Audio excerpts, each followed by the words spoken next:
Halo teman-teman, hari ini kita akan mengajak kalian untuk berkeliling waktu kembali ke masa kolonial Belanda dan Jepang. Bayangkan, kita hidup di masa lalu di bawah kekuasaan Belanda. Pada saat itu, sekolah memang sudah ada, tapi tidak semua orang mendapat kesempatan yang sama untuk belajar. Hanya anak-anak tertentu seperti anak bangsawan, anak Belanda, anak orang kaya yang mendapat kesempatan untuk bersekolah. Sementara rakyat biasa, mereka hanya diberi kesempatan 3 tahun untuk belajar di sekolah desa. Jadi, yuk ikut kita untuk mengetahui gimana sistem pendidikan pada zaman tersebut.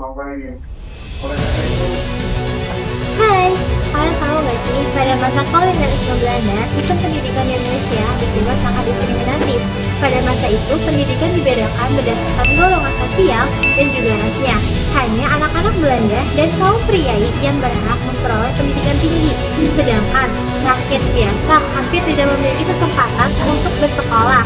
Nah, pada saat itu juga sekolah-sekolah yang ada pun dibagi menurut status sosialnya loh. Seperti ada ILS untuk anak-anak Eropa, HIS untuk pribumi yang terpilih, serta ada MULO, AMS, dan STOVIA untuk bidang yang lebih tinggi lagi. Pada saat itu juga, bahasa pengantar yang digunakan adalah bahasa Belanda yang hanya dikuasai oleh sebagian kecil masyarakat. Pada masa ini, tujuan utama pendidikan itu bukanlah untuk mencerdaskan rakyat Indonesia, melainkan untuk mencetak tenaga kerja rendahan yang bisa membantu administrasi pemerintahan Belanda. Nah, juga di sini bahasa Belanda itu dijadikan bahasa pengantar dan isi pelajaran lebih menonjolkan budaya serta sejarah Belanda daripada kebudayaan Indonesia sendiri. Selain itu, semua kegiatan belajar diatur dan diawasi ketat oleh pemerintahan kolonial. Bang, tujuan pendidikan itu apa sih? Tujuan pendidikan adalah untuk mempersiapkan peserta didik untuk menghadapi kehidupan dunia kerja. Fungsi pendidikan transmisi budaya dan nilai meneruskan norma dan tradisi dari satu generasi ke generasi berikutnya. Mobilitas sosial pendidikan dapat menjadi sarana untuk meningkatkan status sosial dan ekonomi seseorang. Jenis-jenis pendidikan norma seperti sekolah dasar, menengah, dan perguruan tinggi. Pendidikan informatika non formal seperti pelatihan dan pertimbangan dan keterampilan.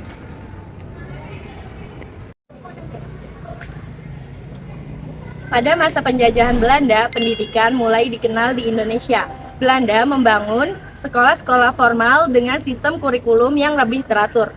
Sekilas tampak maju, tapi sebenarnya pendidikan saat itu penuh ketimpangan.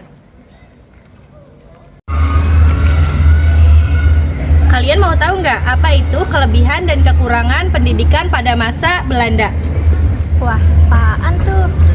Mau tahu dong? Kelebihannya, pendidikan kolonial memperkenalkan sistem belajar modern dan ilmu pengetahuan barat. Dari sinilah lahir kaum terpelajar pribumi seperti Ki Hajar Dewantara dan Sutomo yang kemudian menjadi tokoh perjuangan bangsa. Nah, kalau kekurangannya, pendidikan kolonial bersifat diskriminatif. Sekolah berkualitas hanya untuk anak Belanda dan anak bangsawan, sementara rakyat biasa sulit mengaksesnya. Tujuannya bukan untuk mencerdaskan, melainkan mencetak tenaga kerja yang tunduk pada Belanda. Kurikulumnya pun menjauhkan rakyat dari semangat kebangsaan.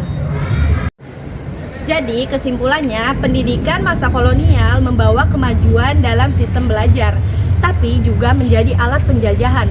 Dari sejarah ini kita belajar bahwa pendidikan itu seharusnya memerdekakan, bukan menindas.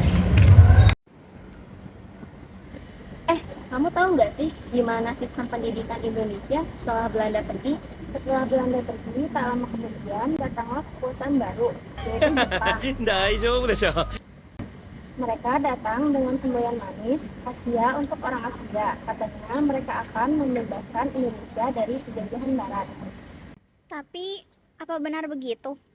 Yuk kita lihat bagaimana sebenarnya sistem pendidikan pada masa Jepang. Ini nggak?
ini bukanlah untuk mencerdaskan kehidupan bangsa, tapi untuk kepentingan perang Jepang di kawasan Asia Timur Raya.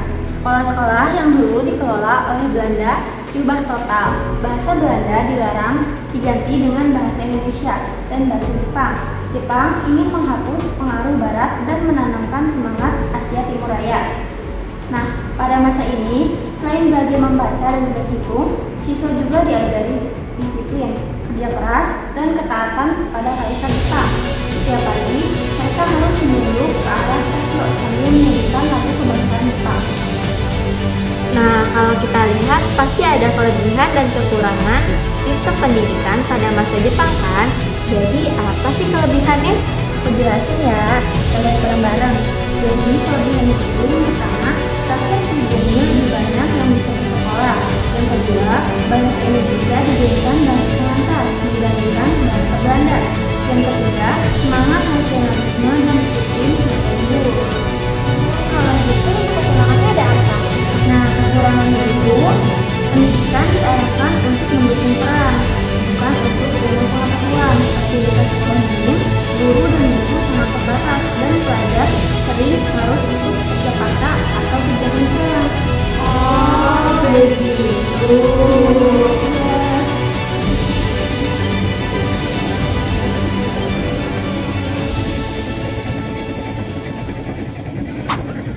Kalian tahu nggak?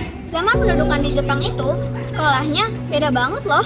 Begitu Jepang datang, semua yang berbau Belanda langsung hapus dari sejarah.